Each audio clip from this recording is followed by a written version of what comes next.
প্রধান উপদেষ্টার সাথে মার্কিন প্রতিনিধি দলের বৈঠক। অন্তর্বর্তী সরকারকে $20 কোটি দেবে যুক্তরাষ্ট্র।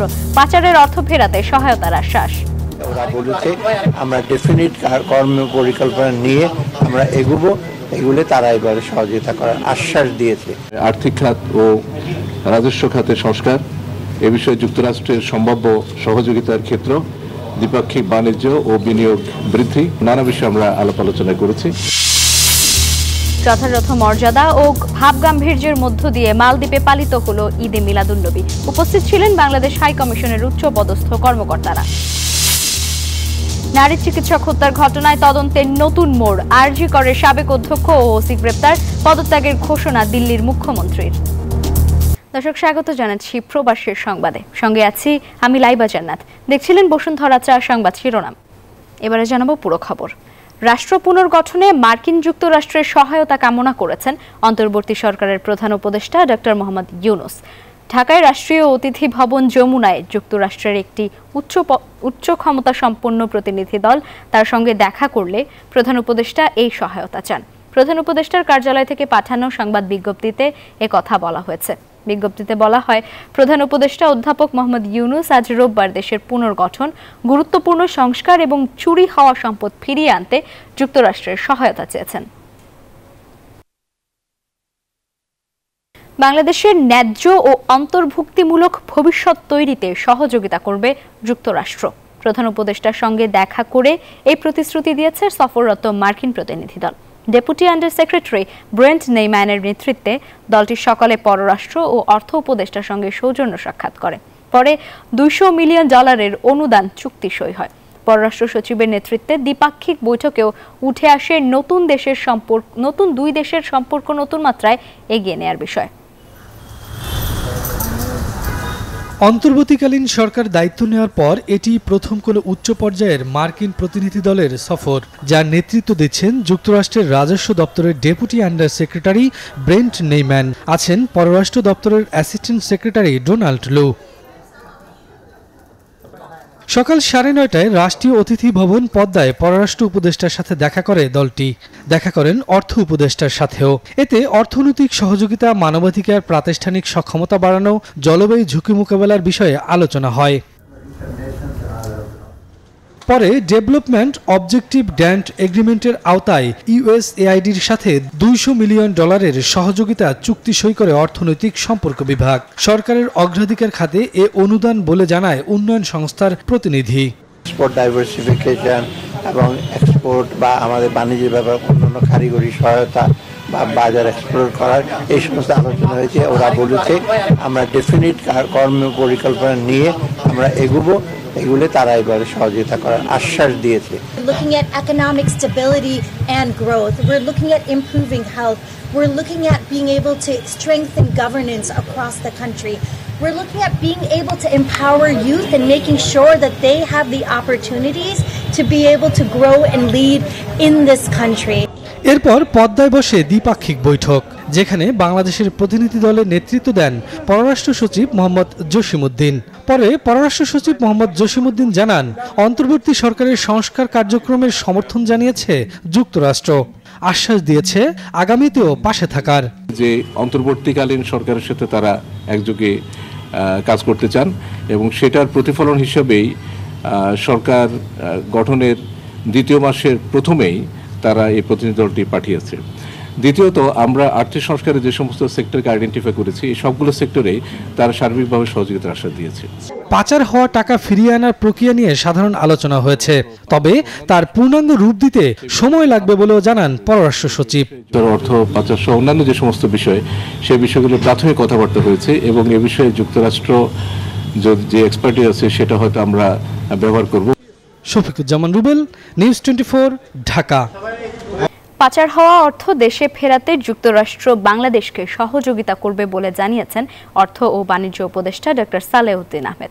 এদিকে ব্যাংকিং খাত সংস্কারের জন্য কয়েক ধাপে বাংলাদেশকে $1500 মিলিয়ন বাজেট সহায়তা দিচ্ছে এশীয় উন্নয়ন ব্যাংক এডিবি। এছাড়াও আর্থিক খাত সংস্কারে বাংলাদেশকে $100 কোটি ঋণ সহায়তা দেবে বিশ্বব্যাংক।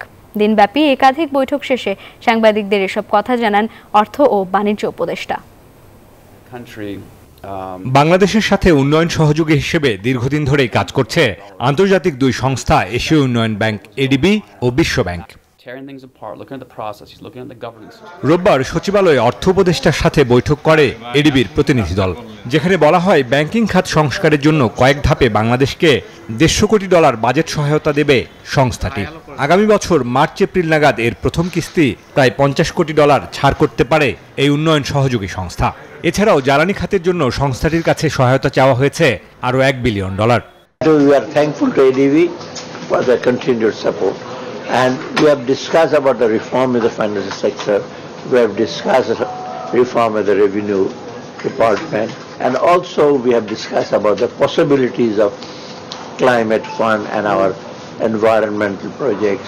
এদিকে ঢাকা সফররত মার্কিন প্রতিনিধি দলের সাথে রাষ্ট্রীয় অতিথি ভবন পদ্মায় বৈঠক করেছেন অর্থ ও বাণিজ্য উপদেষ্টা, যেখানে বিদেশে পাচার হওয়া অর্থ দেশে ফেরানোর বিষয়ে যুক্তরাষ্ট্রের কাছে সহযোগিতা চাওয়া হয়। আমাদের আলাপের মূল বিষয়বস্তু হল ট্রেজারি ডিপার্টমেন্টের সাথে আর USAID, বিশেষ করে আর্থিক সংস্কার এবং আর্থিক খাতে যেগুলি সহযোগিতা এগুলি দরকার, সেটা অন্যান্য কারিগরি সহায়তা বা বাজার এক্সপ্লোর করার এই সমস্ত আলোচনা হয়েছে। রোববার বাংলাদেশ ব্যাংক গভর্নরের সাথে সাক্ষাৎ করে বিশ্ব ব্যাংকের প্রতিনিধি দল, যেখানে বলা হয় আর্থিক খাত সংস্কারে বাংলাদেশকে $100 কোটি ঋণ সহায়তা দেবে সংস্থাটি। ডিসেম্বরের মধ্যে ঋণ অনুমোদন হওয়ার কথা রয়েছে। এছাড়া বিকেলে গভর্নরের সাথে সাক্ষাৎ করে এডিবি ও যুক্তরাষ্ট্রের প্রতিনিধি দলও। বাবু কামরুজ্জামান, নিউজ 24, ঢাকা। অপরিশোধিত জ্বালানি তেল বা ক্রুড অয়েল আমদানিতে সরকারি ও বেসরকারির মূল্য শুল্কায়নের দ্বৈত নীতির কারণে বিপুল ক্ষতির মুখে পড়েছেন বেসরকারি আমদানিকারকরা। একই HS কোডে পণ্যে সরকারি ও বেসরকারিতে দুই রকম শুল্কায়ন পদ্ধতি বৈষম্যমূলক বলছেন আমদানিকারকরা।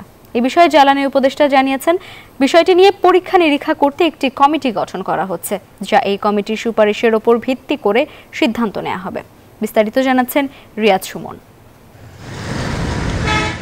অপরিশোধিত জ্বালানি তেল বা ক্রুড অয়েল আমদানির পর খালাস করার সময় ট্যারিফ ভ্যালুতে তা শুল্কায়ন করে বাংলাদেশ পেট্রোলিয়াম কর্পোরেশন BPC।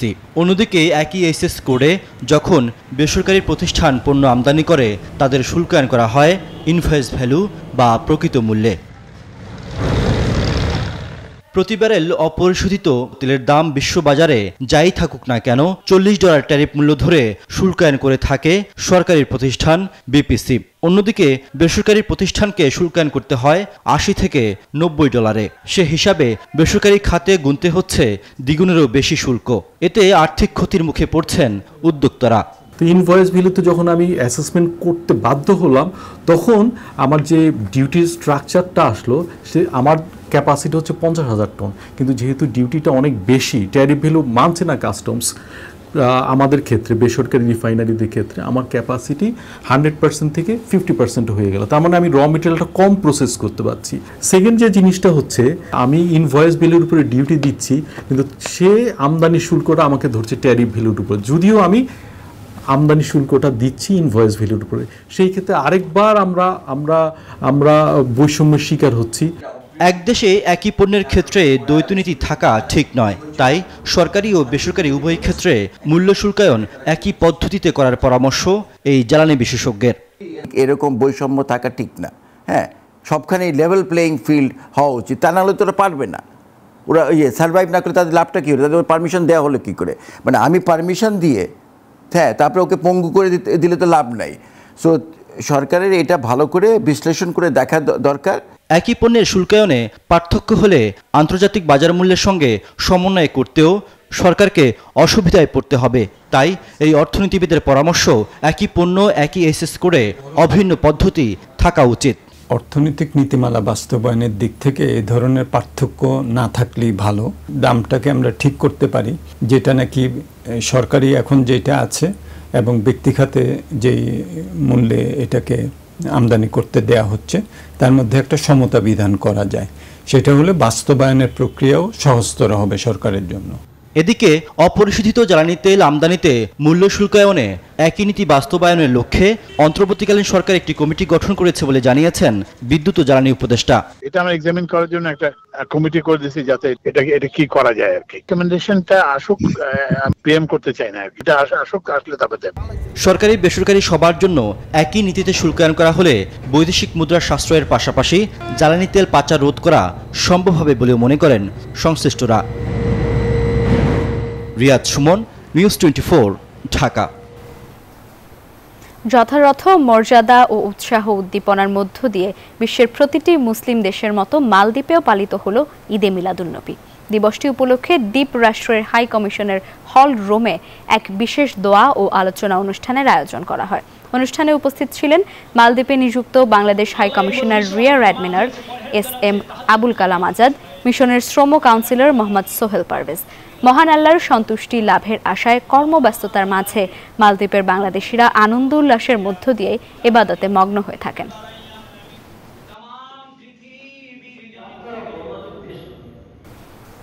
কুমিল্লাকে বিভাগ করার দাবি জানিয়ে বৃহত্তর কুমিল্লা অ্যাসোসিয়েশন মালয়েশিয়ার আলোচনা সভা অনুষ্ঠিত হয়েছে। শনিবার রাজধানী কুয়ালালামপুরে অভিজাত একটি রেস্টুরেন্টে এই আলোচনা সভা অনুষ্ঠিত হয়। মোহাম্মদ জাকির হোসেনের সঞ্চালনায় সভাপতিত্ব করেন মোহাম্মদ আব্দুল আজিজ মোল্লা। প্রধান অতিথি হিসেবে উপস্থিত ছিলেন বিশিষ্ট ব্যবসায়ী ডক্টর ওয়ালিউল্লাহ জাহিদ। সভায় উপস্থিত ছিলেন সংগঠনটির সিনিয়র সহসভাপতি আনিসুর রহমান, মোশাররফ হোসেন পিন্টু, খন্দকার মোস্তাক আহমেদ সহ আরও অনেকে। ভারতীয় পানি আগ্রাসনের প্রতিবাদ ও শাপলা চত্বর এবং বৈষম্য বিরোধী আন্দোলন সহ সকল গণহত্যার বিচারের দাবিতে লন্ডনে সমাবেশ করেছে বাংলাদেশ খেলাফত মজলিস যুক্তরাজ্য শাখা। 14 সেপ্টেম্বর পূর্ব লন্ডনের ফোর্ড স্কোয়ার আয়োজিত কনফারেন্সে সভাপতিত্ব করেন দলের কেন্দ্রীয় সমাজ কল্যাণ সম্পাদক ও যুক্তরাজ্য শাখার সভাপতি শায়খুল হাদিস প্রিন্সিপাল মাওলানা রেজাউল হক।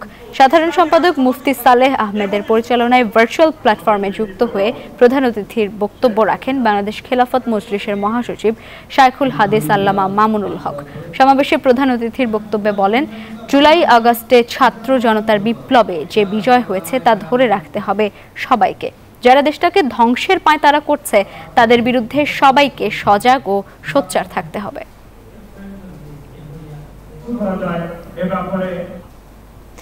আরজি করে নারী চিকিৎসককে ধর্ষণ ও খুনের মামলায় সাবেক অধ্যক্ষ সন্দীপ ঘোষ এবং ওসি অভিজিৎ মণ্ডলকে গ্রেফতার করেছে সিবিআই। এদিকে সরাসরি বৈঠক সম্প্রচারে রাজি না হওয়ায় মমতার সাথে আবারও ভেস্তে গেছে চিকিৎসকদের আলোচনা।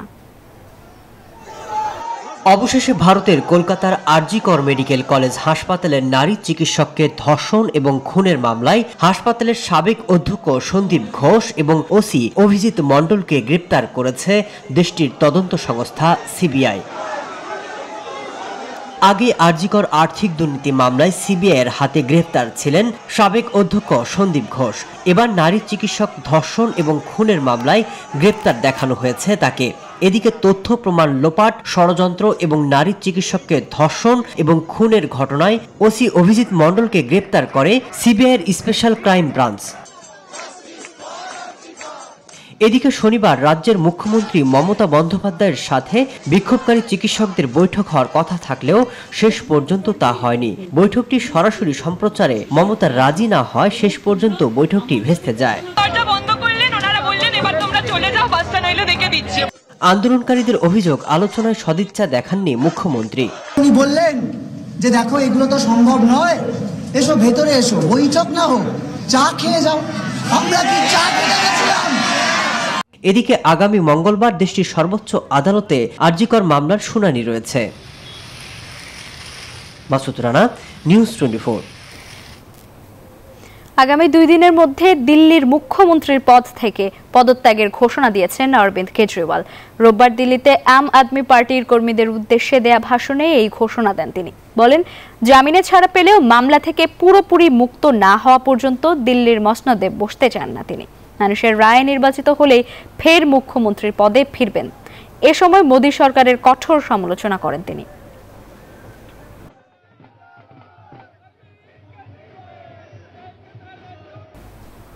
প্রবাসের সংবাদের সময় হলো একটি বিরতির, সাথেই থাকুন। সংস্কৃতি বিষয়ক মন্ত্রণালয়ের সাবেক মন্ত্রী আসাদুজ্জামান নূরকে গ্রেপ্তার করেছে ডিবি পুলিশ। রোববার রাত 11টার দিকে রাজধানীর বেইলি রোডের নওরতন কলোনি থেকে তাকে গ্রেপ্তার করা হয়েছে। ডিএমপি মিডিয়া উইং থেকে এই তথ্য জানানো হয়েছে। মিরপুর থানার একটি হত্যা মামলায় তাকে গ্রেপ্তার করা হয়েছে বলে জানা গেছে। আজ আসাদুজ্জামান নূরকে আদালতে তোলা হতে পারে। সাবেক বিমান প্রতিমন্ত্রী মাহবুব আলীকে গ্রেপ্তার করেছে গোয়েন্দা পুলিশ। রোববার রাজধানীর সেগুনবাগিচা থেকে তাকে গ্রেপ্তার করা হয়। রাজধানীর যাত্রাবাড়ি থানায় দায়ের করা একটি মামলায় তাকে গ্রেপ্তার করে ডিবি কার্যালয়ে নেওয়া হয়েছে। বিষয়টি নিশ্চিত করেছেন ডিবির অতিরিক্ত কমিশনার রেজাউল করিম মল্লিক। আইনানুযায়ী তার রিমান্ড চেয়ে আজ আদালতে তোলা হতে পারে বলেও জানান তিনি। চাওয়া হতে পারে রিমান্ড। মাহবুব আলী মাধবপুর চুনারুঘাট নিয়ে গঠিত হবিগঞ্জ 4 আসনে টানা 2 বারের সংসদ সদস্য ছিলেন। নির্বাচন কেন্দ্রিক সংস্কারের জন্য 2 মাসের বেশি সময় উচিত নয়, এমন মন্তব্য করে বিএনপি মহাসচিব মির্জা ফখরুল ইসলাম আলমগীর বলেন, পূর্ণাঙ্গ সংস্কারের কাজ করবে আগামী সংসদ। তিনি বলেন, জুলাই আগস্টের বিপ্লবে বিএনপির অবদানকে খাটো করে দেখার চেষ্টা হচ্ছে। দেশের গণতন্ত্র প্রতিষ্ঠায় বিএনপির দীর্ঘ ত্যাগ সংগ্রামের তথ্য জানাতে রবিবার গুলশানে সংবাদ সম্মেলনের আয়োজন করে দলটি। এতে অংশ নেন বিএনপির স্থায়ী কমিটির সদস্যরা। দেশের মানুষের অধিকার ও মর্যাদা সংবাদ সম্মেলনে বিএনপি মহাসচিব তুলে ধরেন গত 15 বছরে বিএনপি নেতাকর্মীদের উপর আওয়ামী লীগ সরকারের নিপীড়নের তথ্য। বলেন, জুলাই অভ্যুত্থানে পটভূমি তৈরি হয়েছে বিএনপির ধারাবাহিক আন্দোলনে। এই যে আপনার দীর্ঘকালের গণ আন্দোলন, ফ্যাসিবাদের বিরুদ্ধে গণতন্ত্রকে পুনরুদ্ধারের জন্য যে আন্দোলন, এই আন্দোলনকে খাটো করে দেখিয়ে যে প্রবণতা, এটা আপনার কোনোদিন একটা সম্পূর্ণভাবে একটা ঐক্যকে প্রতিষ্ঠা করে না। ফখরুল অভিযোগ করেন, দেশের স্বৈরাচার মুক্ত হলেও প্রশাসন এখনো ফ্যাসিবাদ মুক্ত নয়। সীমান্তের ওপার থেকে ষড়যন্ত্র অব্যাহত আছে, যার প্রমাণ পোশাক খাতের অস্থিরতা। কথা বলেন দেশে চলমান সংস্কার ইস্যুতে। নির্বাচন সংক্রান্ত একটা সংস্কার কমিটি তো করা হয়েছে বদির আলম মজুমদার সবকে দিয়ে বলে, তাই না? আমার তো মনে হয় অতি দ্রুত, এটা 2 মাসের আগের কথা না, এবং 2 মাসের মধ্যেই উনি যদি দিয়ে দেন তাহলে একটা নির্বাচন করে করতে হবে। অন্যান্য সংস্কারও তো আপনি সময় মতো ওই গভর্নমেন্টে যে গভর্নমেন্ট আসবে সেই গভর্নমেন্টই করবে। জুলাই অভ্যুত্থানে নিহত 875 জনের মধ্যে 422 জনেই বিএনপি নেতাকর্মী ছিল বলে দাবি করেন মির্জা ফখরুল। এছাড়া 2013 থেকে 2023 পর্যন্ত চলা গণতন্ত্রের আন্দোলনে বিএনপির নিহত সংখ্যা 1551 জন। বিএনপির অবদানকে খাটো করে দেখার কোনো অবকাশ নেই। Arefin Shakil, news 24, Dhaka. July August গণহত্যার দায়ে শেখ হাসিনা সহ 227 আসামির বিরুদ্ধে আন্তর্জাতিক অপরাধ ট্রাইব্যুনালে আরও 5টি অভিযোগ দায়ের করা হয়েছে। রোববার ট্রাইব্যুনালের চিফ প্রসিকিউটর বরাবর অভিযোগগুলো দায়ের করা হয়। 5টি অভিযোগের মধ্যে রয়েছে গত 20 জুলাই ময়মনসিংহ কিশোরগঞ্জ মহাসড়কের ওপর গুলিতে কলেজ ছাত্র নূরে আলম সিদ্দিকী রাকিব ও জুবাইরকে হত্যা। 19 জুলাই সন্ধ্যায় ব্র্যাক বিশ্ববিদ্যালয়ের সামনে একাদশ শ্রেণীর ছাত্র মোহাম্মদ মারুফ হোসেনকে পুলিশ গুলি করে হত্যা করে। একই দিন বিকেলে উত্তরা আবদুল্লাপুর এলাকায় এইচএসসি পরীক্ষার্থী ফয়সাল সরকারকে গুলি করে হত্যা করা হয়। এই অভিযোগে শেখ হাসিনা সহ অজ্ঞাতদের আসামি করে অভিযোগ দায়ের করা হয়।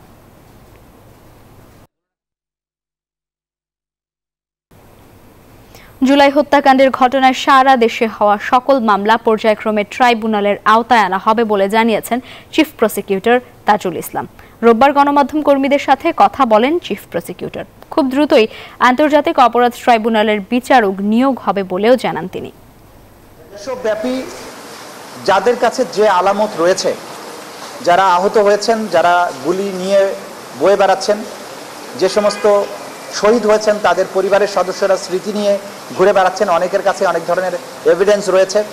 কেউ কেউ মামলা করেছেন, কেউ কেউ এখনো মামলা করেননি। যারা মামলা করেছেন তারা এবং যারা এখনো মামলা করেননি তারাও, সবাইকে আমরা আহ্বান জানাচ্ছি আন্তর্জাতিক অপরাধ ট্রাইব্যুনালের প্রসিকিউশন টিমের কাছে আমরা যে ডেস্কটা ওপেন করেছি সেখানে এসে আপনাদের এই তথ্যগুলো আমাদের কাছে দিয়ে যাবেন, যাতে করে দ্রুততম সময়ের মধ্যে এই বিচার প্রক্রিয়াটা শুরু করা যায়। মাদারীপুরে বৈষম্য বিরোধী ছাত্র আন্দোলনের উদ্যোগে আয়োজিত কাওয়ালি সঙ্গীতানুষ্ঠানে হামলার অভিযোগ উঠেছে। এতে বৈষম্য বিরোধী ছাত্র আন্দোলনের 3 জন আহত হয়েছে। পুলিশ ও আয়োজকরা জানান, রবিবার বেলা 2টার দিকে শিল্পকলা একাডেমিতে বৈষম্য বিরোধী ছাত্র আন্দোলনের উদ্যোগে কাওয়ালি সঙ্গীতানুষ্ঠানের আয়োজন করা হয়। এ সময় জুবায়ের আহমেদ নাফিস, মুন্না কাজী সহ বেশ কিছু লোকজন অতর্কিতভাবে অনুষ্ঠানস্থলে এসে আয়োজকদের ওপর হামলা করে। এতে বৈষম্য বিরোধী ছাত্র আন্দোলনের কর্মী নিয়ামতুল্লাহ ও আশিকুল তামিম আশিক আহত হন। পরে সেনাবাহিনী ও সদর থানা পুলিশের উপস্থিতিতে অনুষ্ঠান পণ্ড হয়ে যায়। প্রবাসের সংবাদে সময় হলো আরও একটি বিরতির, ফিরবো আরও খবর নিয়ে। স্বাগত আরেকবার প্রবাসের সংবাদে। মুরগি ও ডিমের নতুন মূল্য নির্ধারণ করে দিয়েছে সরকার। প্রাণী সম্পদ অধিদপ্তরের মহাপরিচালক ডক্টর মোহাম্মদ রিয়াজুল হক স্বাক্ষরিত এক চিঠিতে এ তথ্য জানানো হয়েছে। উৎপাদক পর্যায়ে প্রতি পিস ডিম 10 টাকা 5-8 পয়সা, পাইকারিতে 11 টাকা 1 পয়সা ও খুচরা পর্যায়ে 11 টাকা 8-7 পয়সা নির্ধারণ করা হয়েছে। একই সঙ্গে সোনালী মুরগি উৎপাদক পর্যায়ে কেজি প্রতি 260 টাকা 7-8 পয়সা, পাইকারি 264 টাকা 5-7 পয়সা ও খুচরা পর্যায়ে 269 টাকা 6-4 পয়সা নির্ধারণ করা হয়েছে। এছাড়া ব্রয়লার মুরগি উৎপাদক পর্যায়ে কেজি প্রতি 168 টাকা 9-1 পয়সা, পাইকারিতে 172 টাকা 6-1 পয়সা ও খুচরা পর্যায়ে 179 টাকা 5-9 পয়সা নির্ধারণ করা হয়েছে। এই বিষয়ে ব্যবস্থা নিতে সংশ্লিষ্ট প্রতিষ্ঠানে চিঠি পাঠানো হয়েছে। এবারে জানাবো খেলার সংবাদ। ভারতের মাটিতে এবার ইতিহাস রচনা করতে চায় বাংলাদেশ। দুপুর 1:05 চেন্নাইয়ের উদ্দেশ্যে রওনা হয়ে বিকালে পৌঁছায় টাইগাররা। পাকিস্তানকে হোয়াইট ওয়াশ করে ছন্দে থাকা বাংলাদেশ দল ভারতের মাটিতে ভালো খেলবে এমন আত্মবিশ্বাস অধিনায়ক নাজমুল শান্তর। ব্যাট হাতে ছন্দে না থাকলেও সাকিবকে নিয়ে চিন্তার কিছু নেই বলে জানালেন বাংলার অধিনায়ক। দেশ ছাড়ার আগে টাইগার ক্যাপ্টেন নাজমুল শান্ত গণমাধ্যমে মুখোমুখি হয়ে জানালেন, ভারতে ইতিহাস বদলাতে চায় টাইগাররা। এখন পর্যন্ত ম্যান ইন ব্লুদের বিপক্ষে ক্রিকেটের বনেদি ফরম্যাটে 13 টেস্ট খেলেছে বাংলার ছেলেরা। সেখানে 11 ম্যাচে হার, ড্র কেবল 2টিতে। ঋতুতে শরৎ হলেও প্রকৃতিতে বর্ষা। ঝিরিঝিরি এই বৃষ্টির মধ্যেই ভারত সফরে গেল টাইগাররা। শনিবার দেশে ফিরেই দলের সঙ্গী হলেন হেড কোচ চান্ডিকা হাতুরাসিনী। মেহেদি মিরাজ সস্ত্রীক বিমানবন্দরে এলেন। মুশফিক মুমিনুল্লাহ একই পথে বিমানবন্দরে প্রবেশ করলেন। দেশ ছাড়ার আগে টাইগার ক্যাপ্টেন নাজমুল শান্ত গণমাধ্যমের মুখোমুখি হয়ে জানালেন, ভারতে ইতিহাস বদলাতে চায় টাইগাররা। পাকিস্তানের হোয়াইট ওয়াশের আত্মবিশ্বাস নিয়ে ভারতকে 2-0 ব্যবধানে হারাতে চান। পাকিস্তানে একটা ভালো সিরিজ পার হওয়ার পরে অবশ্যই একটা বাড়তি কনফিডেন্স তো দলের মধ্যে আছে, ইভেন পুরা দেশের মানুষের মধ্যেই আছে। বাট প্রত্যেকটা সিরিজে একটা অপরচুনিটি, আমরা 2টা ম্যাচই জেতার জন্য খেলবো। চেন্নাই চিদাম্বরম স্টেডিয়ামে স্পিনারদের স্বর্গরাজ্য। টাইগার স্কোয়াডে সাকিব, মিরাজ, তাইজুল ও নাইমরাও প্রতিপক্ষের ব্যাটিং দুর্গ গুড়িয়ে দিতে পারে। পেসাররাও রয়েছে দারুণ ছন্দে। তবে পুরো দল হয়ে খেলতে পারলে অনেক কিছুই সম্ভব, অভিমত টাইগার ক্যাপ্টেনের। ব্যবধানটা আসলে তখনই গড়া সম্ভব হবে যখন আমরা পুরো টিম হিসেবে খেলবো। শুধু স্পিনারদের যে দায়িত্ব তা না, ব্যাটসম্যান এবং পেস বোলার তাদেরও সমান দায়িত্ব আছে। ব্যাট হাতে সাদা পোশাকে ছন্দে নেই নাজমুল শান্ত। এবার ভারত সিরিজে রানে ফেরার অপেক্ষায়। দেশের মাটিতে প্রস্তুতিও নিতে পেরেছে সেরাটাই। ভারতে বসেই হাথুরু গেম প্ল্যান সাজাবে। আমার ইচ্ছা যে আমি অ্যাজ এ ব্যাটার হিসেবে দলকে যেন কন্ট্রিবিউট করতে পারি। ওইখানে তো আমাদের প্র্যাকটিস সেশন আছে, কোচের সাথে কথা হয়েছে। এদিকে চেন্নাই পৌঁছেছে টাইগাররা। সেখান থেকে সরাসরি হোটেলে গিয়েছে শান্ত মিরাজরা। বিশ্রাম কাটিয়ে সোমবার থেকে মাঠের অনুশীলন শুরু করবে ক্রিকেটাররা। শুভদেবনাথ, নিউজ 24, ঢাকা। দর্শক, এই ছিল প্রবাসের সংবাদে। ধন্যবাদ সবাইকে।